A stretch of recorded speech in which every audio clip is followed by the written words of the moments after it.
Download aplikasi Tarbiyah Sunnah di handphone Anda. Tersedia di Google Play dan App Store. Assalamualaikum warahmatullahi wabarakatuh. Innal hamdalillah hamdan katsiran thayyiban mubarakan fihi kama yuhibbu rabbuna wa yardah. Asyhadu an la ilaha illallah wahdahu la syarika lah wa asyhadu anna Muhammadan abduhu wa rasuluhu la nabiyya ba'dah. Qala Allah Ta'ala fi kitabil karim, a'udzu bis-sami'il 'alim minasyaitonir rajim. Ya ayyuhalladzina amanu taqullaha haqqa tuqatih wa la tamutunna illa wa antum muslimun.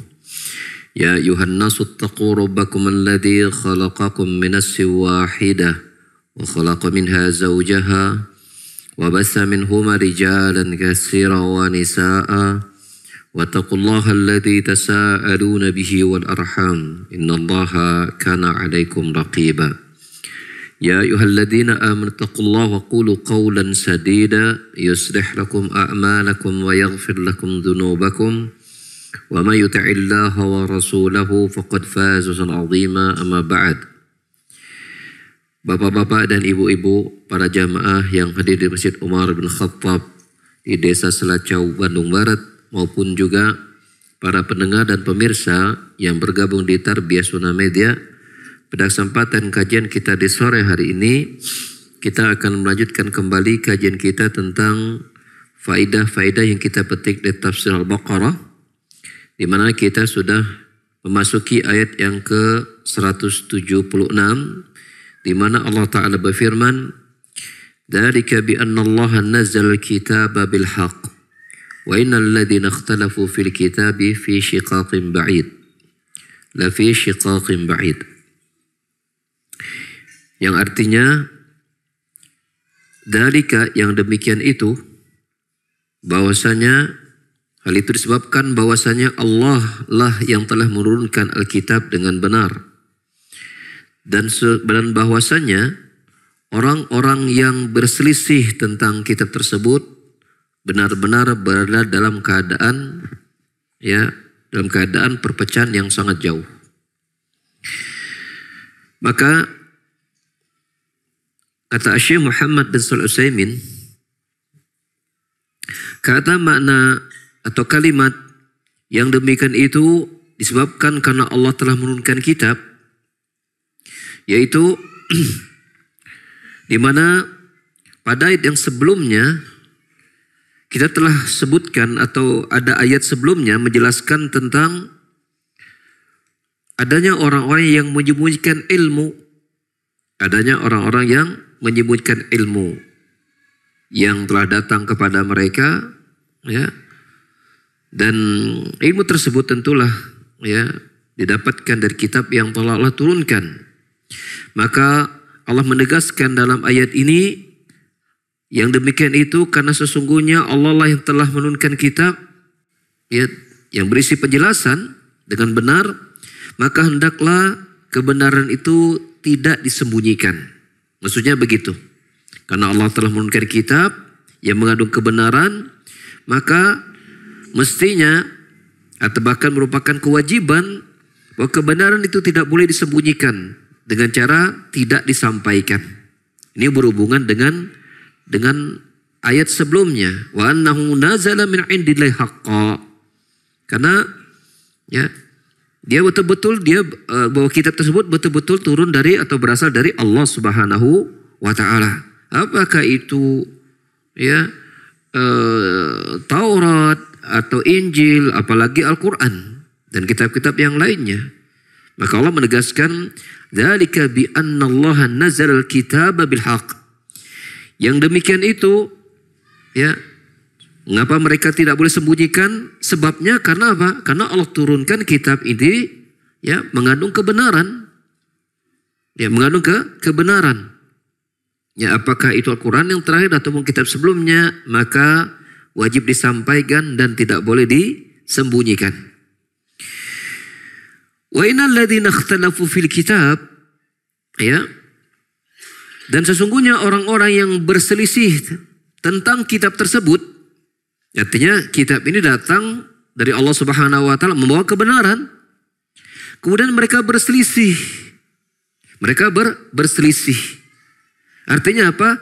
Menyelisihi, ya, berselisih maksudnya kaitan dengan kitab yang turun kepada mereka. Apa perselisihannya? Sebagian mereka beriman, sebagian kufur. Ya, faminhum man aman wa minhum man kafar. Ya, turun kitab dari Allah membawa kebenaran datang kepada mereka, maka keadaan mereka itu ternyata tidak sama. Ya, tidak sama. Ada yang beriman dan ada yang kafir. Maka Allah menyebutkan dengan lafaz, ya, wa inna alladziina ta'ala fil kitab la fi syiqaqin ba'id, dan betul-betul orang-orang yang berselisih terhadap kitab tersebut mereka berada pada, ya, perbedaan yang sangat jauh, artinya antara mukmin dan kafir. Ya, yang beriman dan kufur. Ya. Sehingga berkaitan misalnya, ya, contoh lain misalnya juga waqtilafa fima bainahum ay fima baina ahadi tarafain. Ya, juga ketika kitab ini datang kepada mereka, maka ada dua, ya, perbedaan juga yang terjadi. Ada yang mereka yang ketika datang kitab itu mereka tafsirkan isi kitab tersebut dengan tafsiran yang benar. Ada mereka yang datang kepada mereka kitab tersebut, mereka selisih tafsirnya, tafsir yang benar, dan mereka simpangkan makna dari ayat tadi.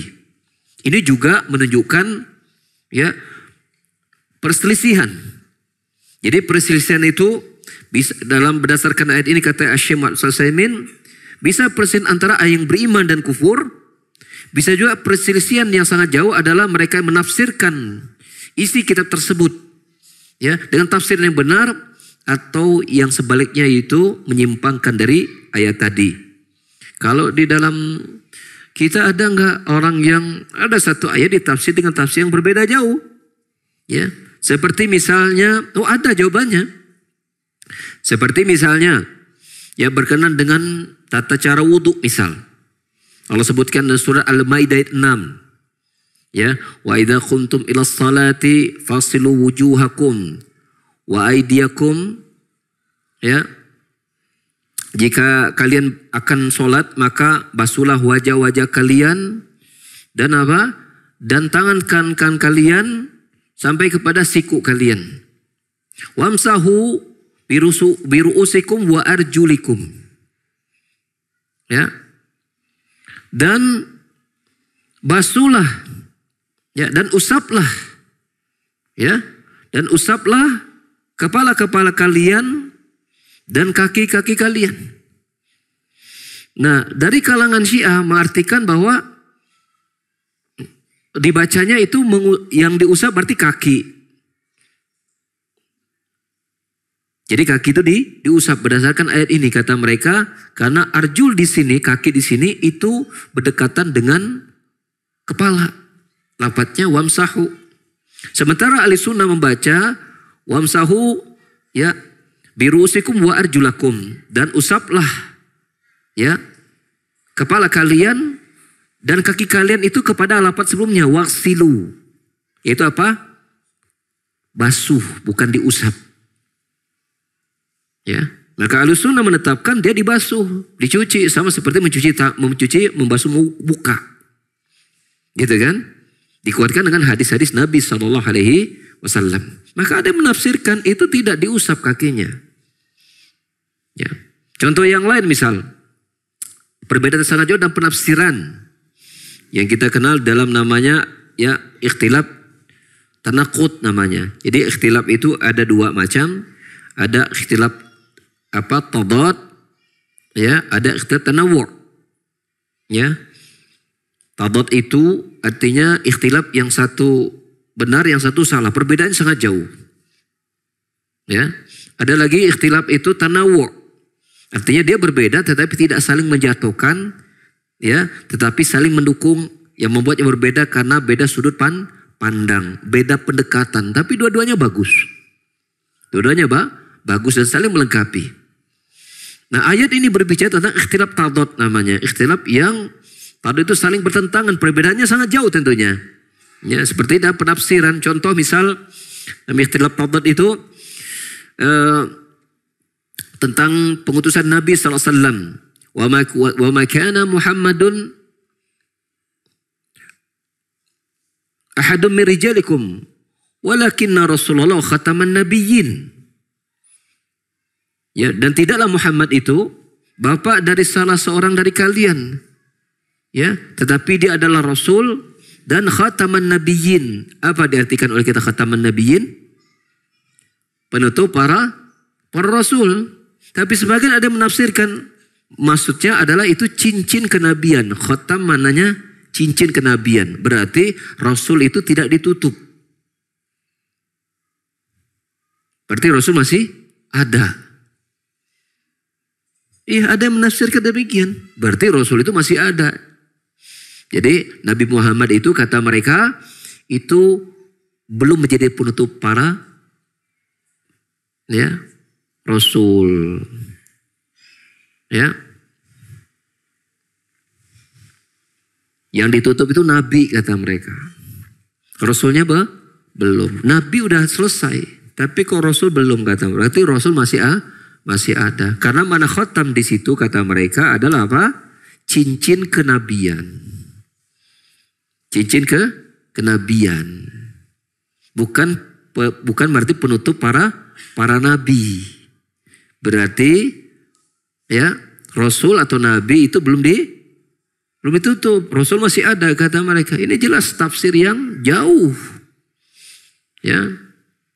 Karena apa? Karena bertentangan dengan banyaknya hadis-hadis Nabi SAW yang menjelaskan tidak ada lagi Nabi setelah beliau.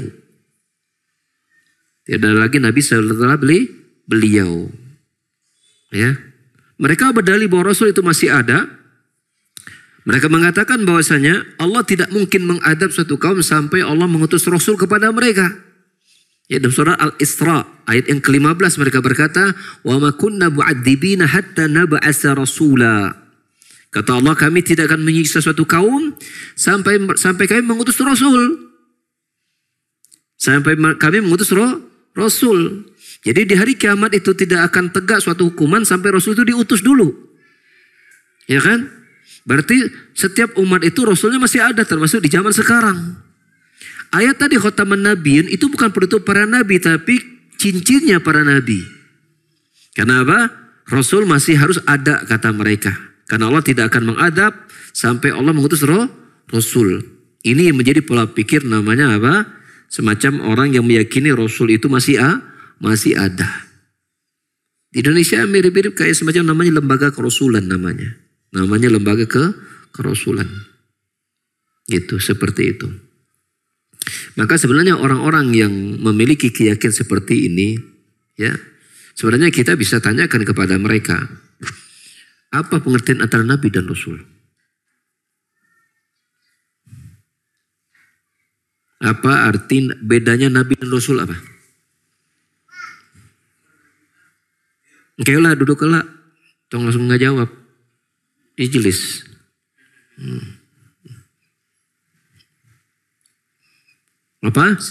Apa bedanya Nabi dan Rasul?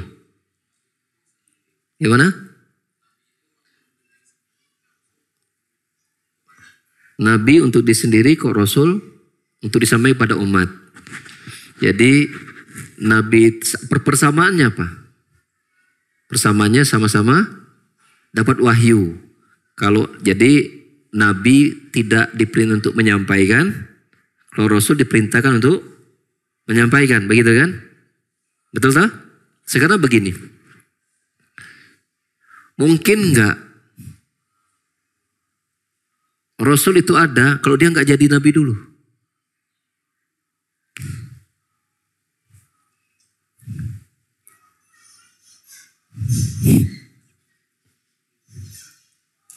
Mungkin gak seorang itu menjadi Rasul sebelum dia jadi Nabi dulu? Hah? Nabi dulu kan? Betul? Nabi dulu kan? Berarti Nabi itu syarat kerasulan. So, seorang dikatakan Nabi kalau dia dapat wahyu dulu. Dikatakan Nabi. Betul? Kalau tidak menyampaikan tetap Nabi. Kalau menyampaikan namanya Rasul. Tapi kesamanya dapat wahyu. Karena dikatakan Nabi kalau dapat wahyu dulu.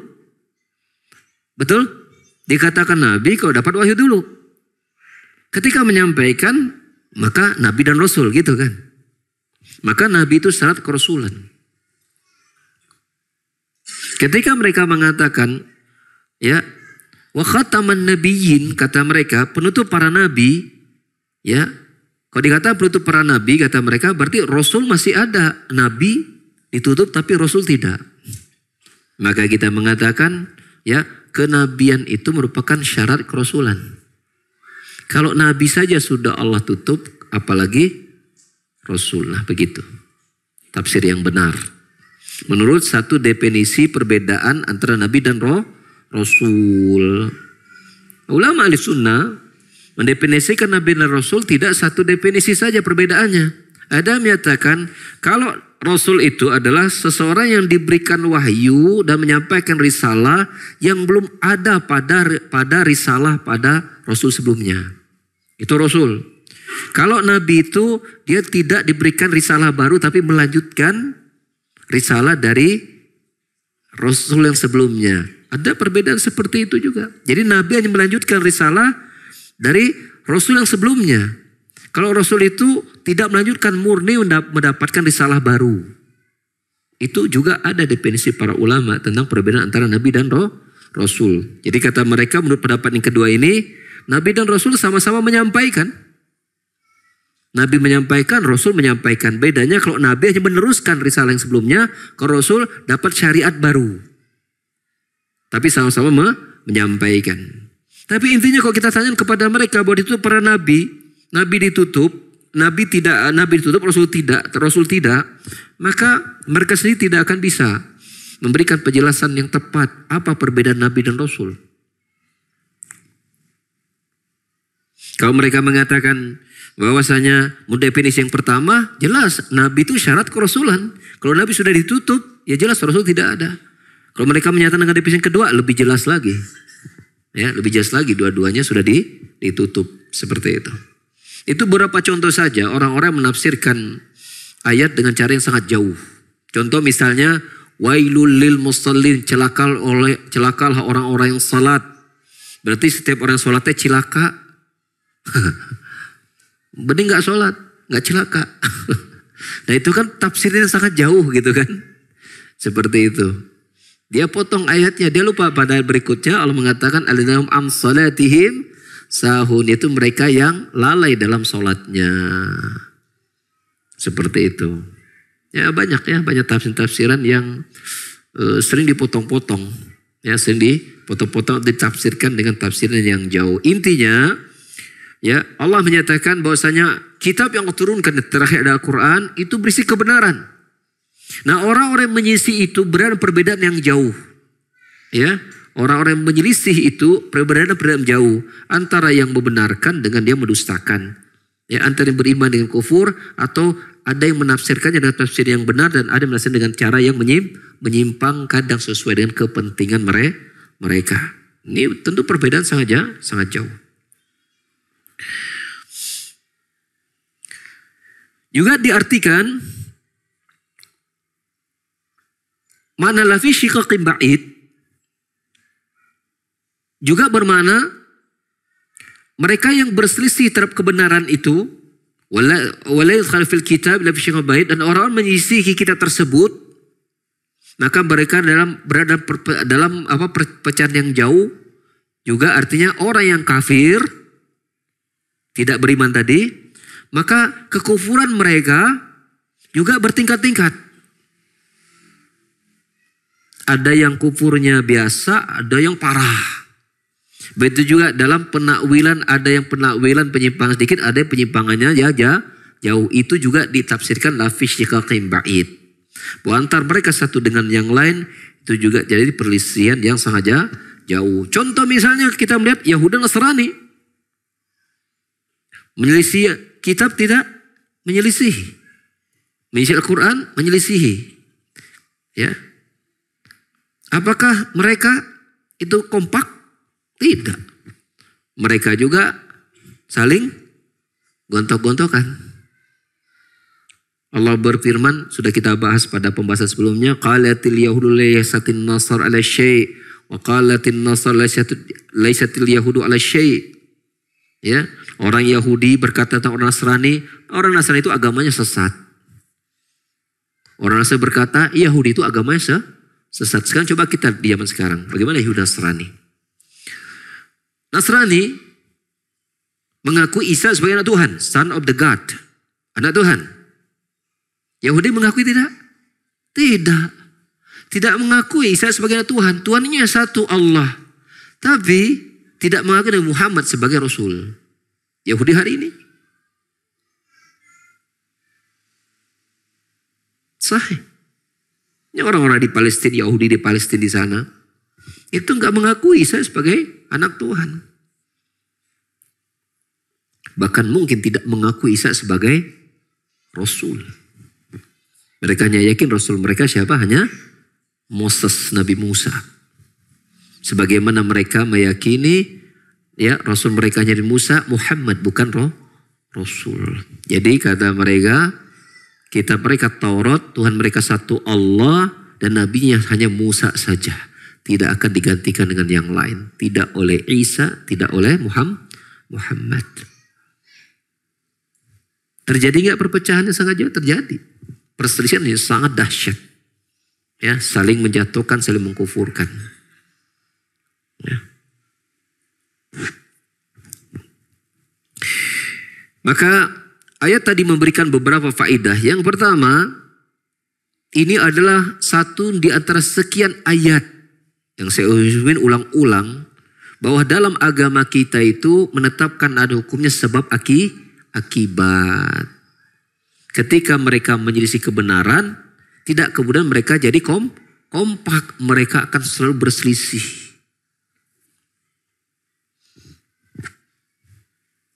Bukankah itu terjadi pada umat Muhammad? Ketika mereka menyelisih sunnah, maka mereka berpecah menjadi kelompok yang sangat banyak. Kata Nabi SAW, "Satabtariku hadil ummah ala salasin wa sabaina firqah." Ya, dan umatku akan berpecah menjadi apa? 73 golongan. Kalau Yahudi kan 71, Nasrani 72. Umatku akan berpecah menjadi 73 golongan. Jadi yang menyelisih itu akan semakin berpecah antar mereka. Ya. Jadi seketika ada kebenaran, kemudian orang itu berselisih, nanti antar mereka lagi nanti akan saya berselisih. Berbeda lagi pemahaman antar mereka. Dalam perselisihan mereka itu akan terjadi lagi apa? Perpecahan lagi. Itu sudah sunnatullah.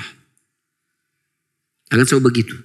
Makanya ya, agar manusia bersatu, umat bersatu, maka dia harus memegang kebenaran dan kebenaran itu hanya satu saja. Ya. Ini kalau kita bicara tentang ikhtilaf yang satu benar, satu salah. Ya. Adapun perbedaan yang tidak melahirkan, misalnya dalam agama kita yang tidak melahirkan hukum satu salah, namanya ikhtilaf tanawu, maka ini tetap dianggap persatuan. Tetap dianggap persatuan. Dan di sini Syekh Muhammad bin Shalih Al-Utsaimin ya memberikan penekanan tentang sebuah hadis yang cukup populer di tengah-tengah kaum muslimin, yaitu apa? Ikhtilafu ummati rahmatun. Ikhtilafnya umatku adalah rahmat. Ya, maka kata beliau, anal ikhtilaf laisa rahmatan. Perpecahan itu bukan rahmat. Ada syubhat yang muncul, yaitu mereka menukilkan dalil ya bahwa ikhtilafnya umatku adalah rahmat, maka la sihhata lahu. Ini hadisnya tidak sahih sama sekali. Dan ini juga ditekankan oleh Syekh Albani, ulama ahli hadis di zaman ini, bahwa ini hadisnya tidak sahih sama sekali. Bahwa ikhtilafu ummati rahmatun, ikhtilafnya umatku rahmat, hadisnya tidak sahih sama sekali. Ya. Mengapa? Di antaranya kata Syekh Muhammad SAW, di antaranya bertentangan dengan ayat Al-Quran. Ya, dan surat Hud ayat 118 Allah Ta'ala berfirman, "Wala yazaluna mukhtalifin illa man rahima rabbuk." Illa man rahima rabbuk. Senantiasa mereka itu berpecah kecuali mereka yang dirahmati oleh Rabbmu. Paham gak maksudnya? Senantiasa mereka selalu berpecah kecuali mereka yang dirahmati oleh Rabbmu. Berarti perpecahan dirahmati bukan? Dirahmati tidak? Tidak. Karena Allah mengatakan senantiasa mereka itu berpecah belah kecuali mereka yang dirahmati oleh Rabbmu. Berarti kalau yang dirahmati mereka tidak berpecah belah. Maka membawa hadis perpecahan umatku, perbedaan umatku adalah rahmat, ini tidak sahih sama sekali. Bertentangan dengan ayat Quran Karim. Secara periwayatan pun juga tidak sahih, kata Syekh Albani rahimahullah ta'ala. Dan ada kesan kalau bersatu itu adab. Kalau berpecah berarti rahmat, kalau bersatu adab. Kemudian beliau mengatakan bahwasanya kalau seandainya ya hadis ikhtilafu ummati rahmatun ini kemudian apa? Dianggap sahih dan itu terus ditebarkan kaum muslimin, berarti seolah apa? Seolah kita menganjurkan umat untuk apa? Berpecah. Kenapa? Berpecah adalah rahmat. Kita menganjurkan umat untuk berbeda. Karena berbeda itu adalah rahmat. Semakin banyak perbedaan semakin rahmat. Seolah begitu kan? Apakah itu agama kita? Jawabannya tidak. Agama kita menganjurkan untuk apa? Untuk bersatu. Ya, untuk menyatukan pendapat. Bukan ya, ingin selalu berbeda. Yang bisa disatukan. Maka kita dapati pada dalil-dalil misalnya yang sama-sama sahih saja, yang para ulama melihat bahwa ini soal bertentangan, yang mereka lakukan pertama kali adalah jam'ud dalilain. Yaitu apa? Mereka mencoba untuk menjamak dua dalil yang sahih yang terkesan soal bertentangan. Mereka coba cari soal bertentangan, oh ternyata maksudnya ini. Dicari komprominya. Kalau nggak bisa dikompromikan kata mereka, ya, kalau nggak dikompromikan maka diambil mana yang paling kuat. Mana yang paling kuat. Tetap menghargai yang marjuhnya. Diambil yang mana yang roji yang mana, dan tetap dihargai yang marjuhnya.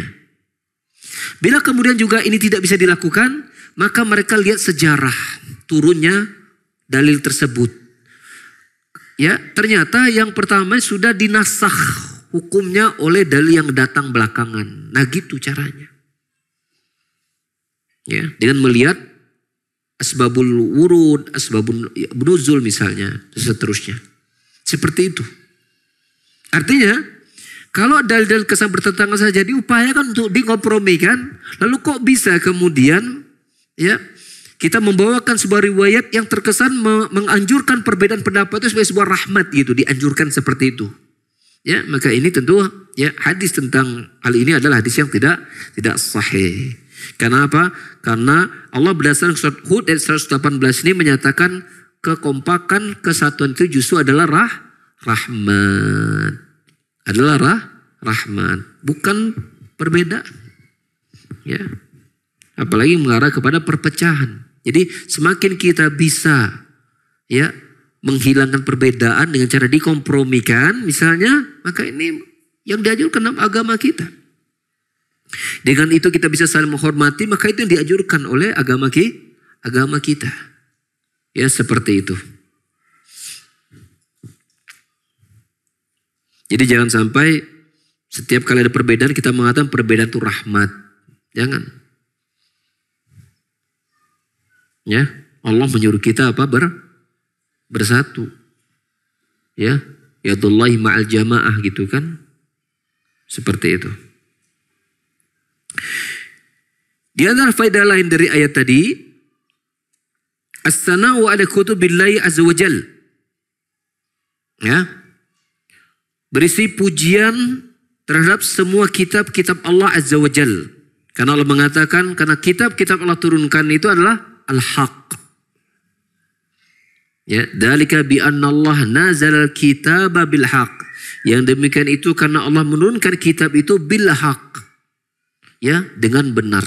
Menunjukkan kitab itu, yaitu Allah memujinya. Ya. Beda lain, subutul uluwi lillahi azza wa jal. Ketika Allah menyatakan kitab itu Allah turunkan, berarti menunjukkan ketinggian Allah subhanahu wa ta'ala. Ya.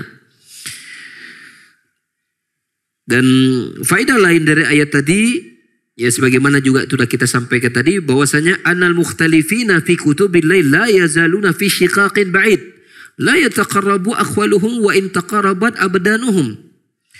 Sesungguhnya mereka yang berselisih terhadap kitabullah, maka akan senantiasa mereka itu berpecah.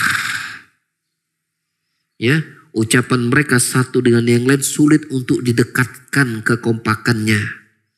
Walaupun badan mereka dekat, badan mereka ya bersatu, tapi pendapat mereka akan selalu berpecah. Ini ucapan Allah Subhanahu wa taala. Jadi siapapun yang menyelisih Al-Qur'an dan Sunnah, ya, maka hati mereka mesti akan selalu saling berpecah. Ketika mereka bersatu, biasanya karena ada kepentingan di situ. Ya. Yahudi dan Nasrani bisa bersatu untuk menghancurkan kaum muslimin. Padahal mereka itu keyakinan juga sudah saling menjauh. Tapi karena ada kepentingan, yaitu punya musuh bersama, maka yang tadinya bermusuhan menjadi teman. Begitu. Karena memiliki musuh yang sama, yang tadinya musuh ini jadi teman untuk menghancurkan musuh yang sama. Nanti kalau musuh sudah hancur, apakah kompak? Enggak. Nanti akan berpecah lagi.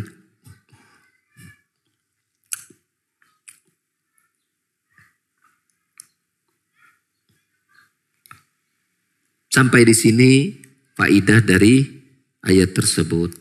Ya. Jadi ternyata faedahnya singkat tetapi poin-poinnya bagus-bagus ya. Pada saya semua poin faedahnya bagus-bagus.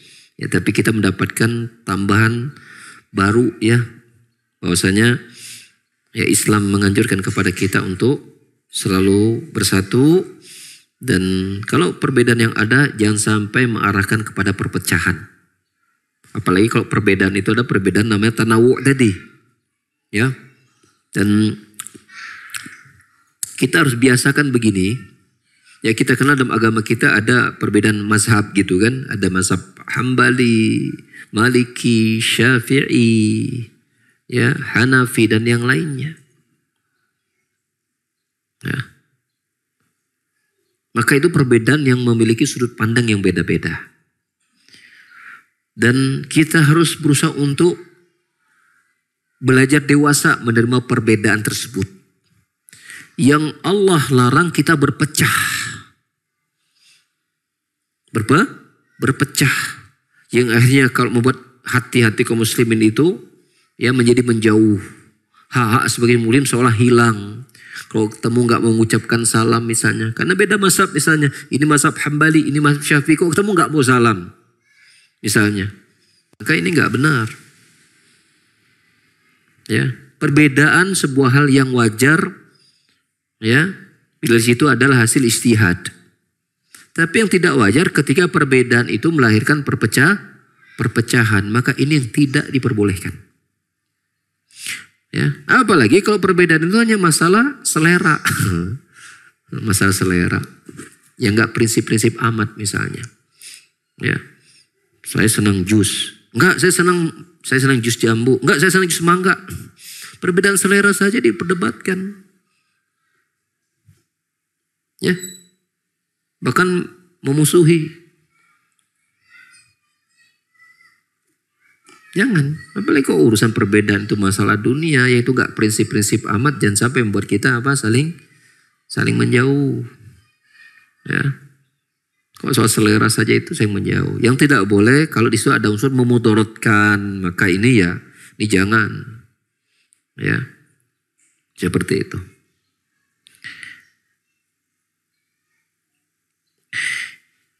Pindah kita kepada ayat selanjutnya, tapi saya hanya membacakan saja. Karena satu ayat panjang banget, faidahnya ada belasan. Saya bacakan saja ayat ini akan kita bahas pada waktu akan datang.